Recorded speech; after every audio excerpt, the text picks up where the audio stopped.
नमस्ते, मेरा नाम सागर कुमार है और आप हमारा खास लाइव सेशन देख रहे हैं। देखिए, बिहार की सियासत में अब निशांत की चर्चा बड़ी ज़ोरों से है, क्योंकि कल ही निशांत कुमार को डिप्टी सीएम के लिए जो कर्णांकित आवास है 5 देश रत्न मार्ग, वो आवंटित किया गया है। अब सवाल ये उठने लगे हैं कि क्या निशांत डिप्टी सीएम बनेंगे।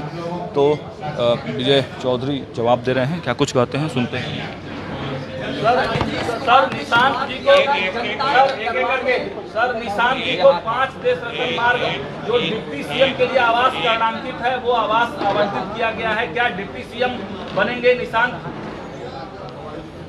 डिप्टी सीएम बनने के बाद आवास आवंटित होता है, तब डिप्टी सीएम का आवास होता है। ये आवास उनको मंत्री के रूप में दिया गया है। और सबसे पहली बात कि कोई आवास कर्णांकित नहीं होता है, मतलब ईयर मार्क नहीं है। जैसे हम डिप्टी सीएम हैं, हम उसी आवास में रह रहे हैं जिसमें जब सिर्फ मंत्री थे तब रहते थे। आप लोग इससे काहे कंफ्यूज कर रहे हैं, बताइए। सर वो 5 देश रत्न मार्ग और डिप्टी सीएम बनने नहीं बनने को उस किसी आवास में जाने नहीं जाने से कोई मतलब नहीं होता है। सर, लेकिन सवाल आ रही है सर कि नियम को ताक पर करके दिया गया है।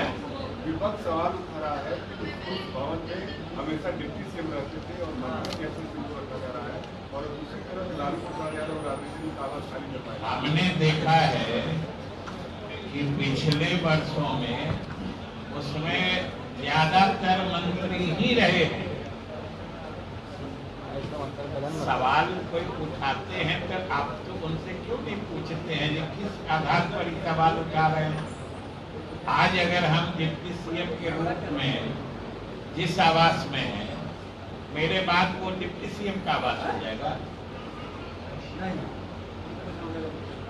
कोई आदमी सवाल उठाते हैं तो आप भी सीधे सवाल ग्रहण मत करिए, जरा अपने भी सोचिए कि आज हम डिप्टी सीएम, हम आवास में रह रहे हैं 5 नंबर सर्कुलर रोड। अब आज के बाद से अगर जो दूसरे आएंगे तो उनको कहा जाएगा जी ये क्यों आ गए, ये डिप्टी सीएम का आवास है। बस लगता है कोई सवाल ही नहीं। सराय रंजन में एक रोड को लेकर विवाद है सर।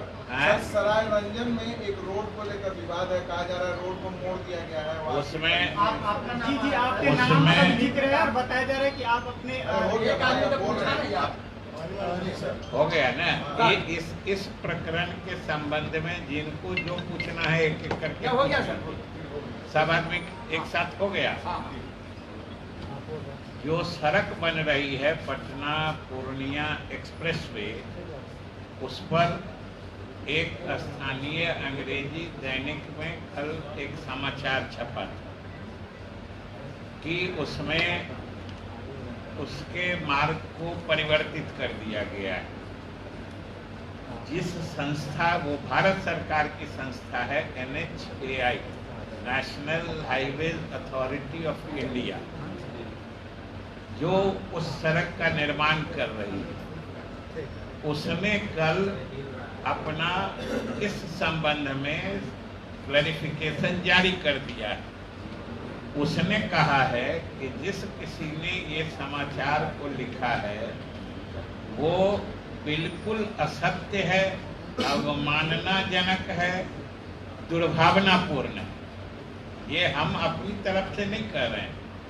जिस संस्था पर आरोप लगाया गया कि उसने मार्ग परिवर्तित कर दिया गया, और जिनको अगर इसके बारे में कोई दिक्कत है तो कॉपी मेरे पास है, उसमें अनेक बातें कही गई कि इस तरीके से, यहाँ तक कि जिस अखबार में छपा है उस अखबार के भी चीफ एडिटर को लिख के बताया गया है कि भाई आपका अखबार तो माना जाता है कि बहुत रेपुटेशन वाला अखबार है, आप इस तरह की भ्रामक, तथ्यहीन, दुर्भावनापूर्ण, अवमाननाजनक खबरें कैसे प्रकाशित हो रही हैं, ये आपको देखना चाहिए।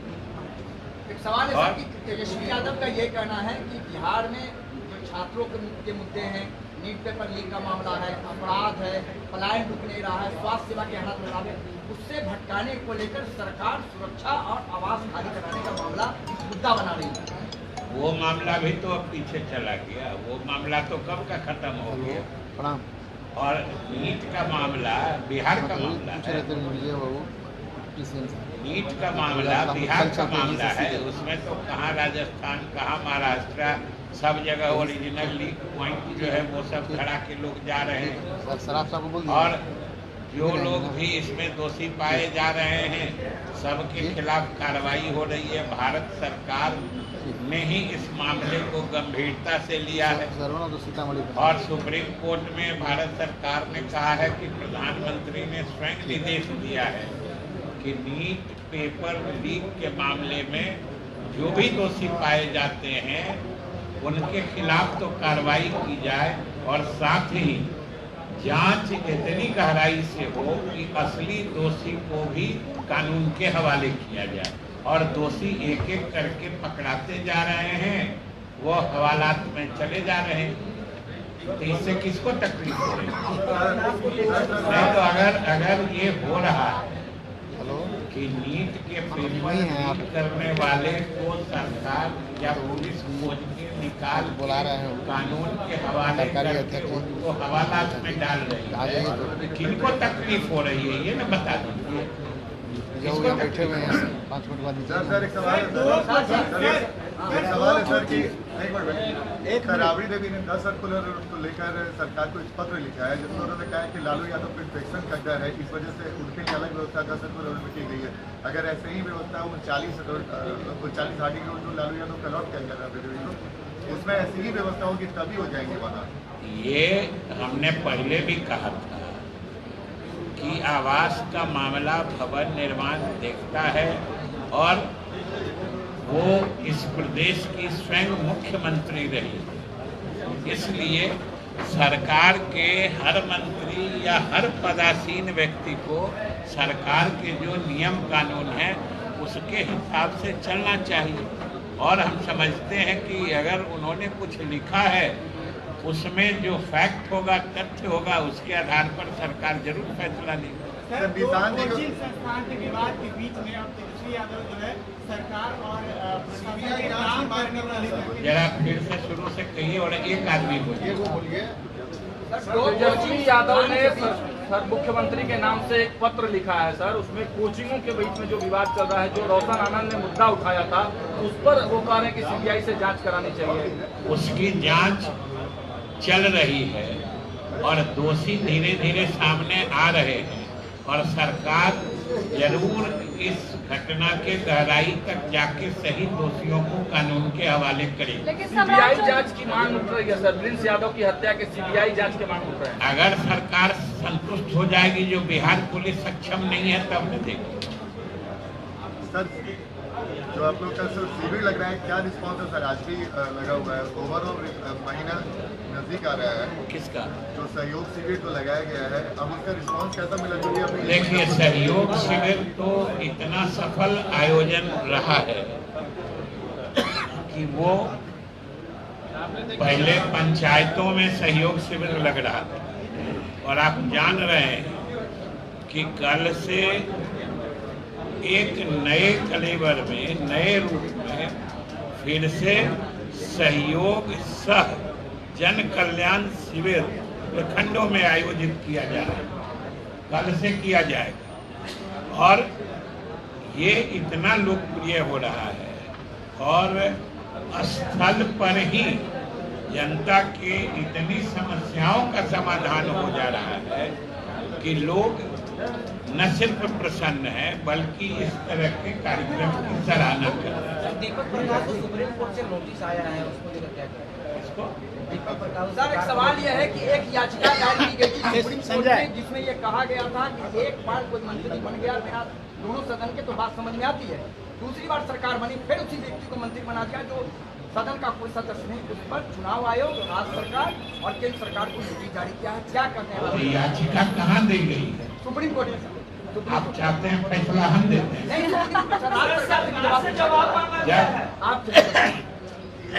जब आप कह रहे हैं कि मामला सुप्रीम कोर्ट में गया है, तो आप ही के बात से समझ रहे हैं कि सुप्रीम कोर्ट मामले को देख रही है, तो आप जवाब या फैसला हमसे क्यों लिखवाना चाहते हैं?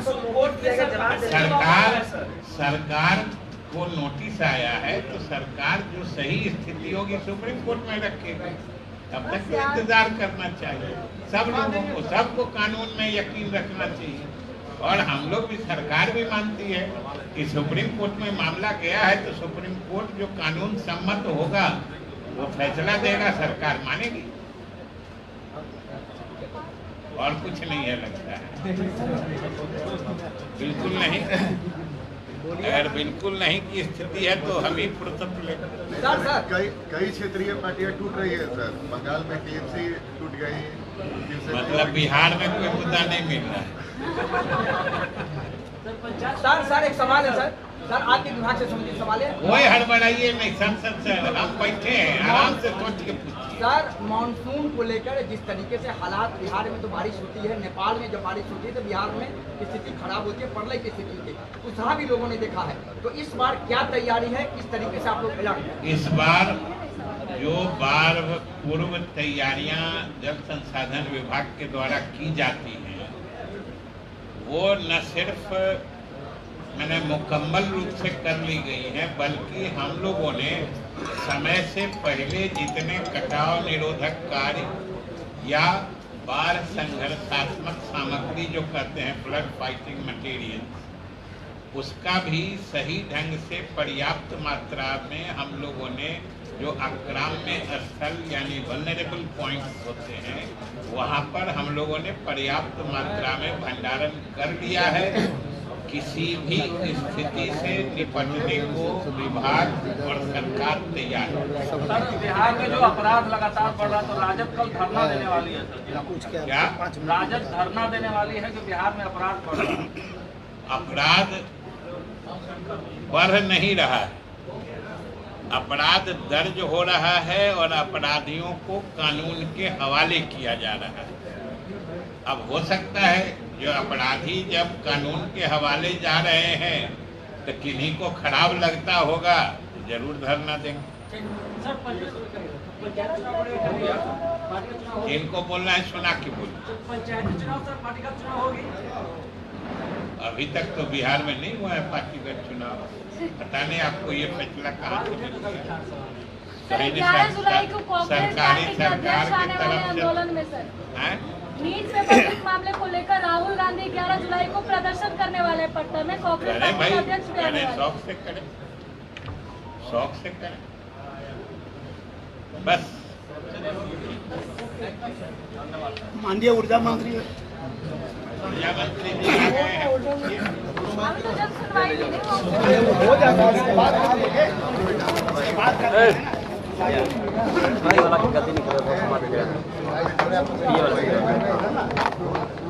गद्दी की फॉर्म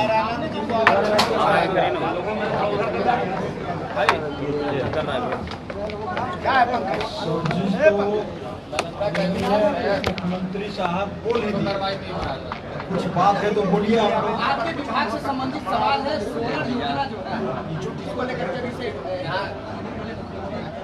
बताइए कि लोगों को किस तरह ये फायदा हो पाएगा, क्योंकि कुछ कंफ्यूजन जो बीपीएल परिवार के छत के ऊपर जो हम लोगों ने निर्णय लिया है कि अभी 2.5 लाख बीपीएल परिवार के छत पर हम लोग सोलर प्लेट लगावें फ्री ऑफ कॉस्ट, उसमें 1 रुपया नहीं लगेगा। अब आप लोग भी देखिएगा, गांव जाइएगा कि कहीं कोई पैसा तो नहीं तहसील रहा है उसमें, आप लोग भी इसका दीजिएगा रिपोर्ट। क्या हुआ?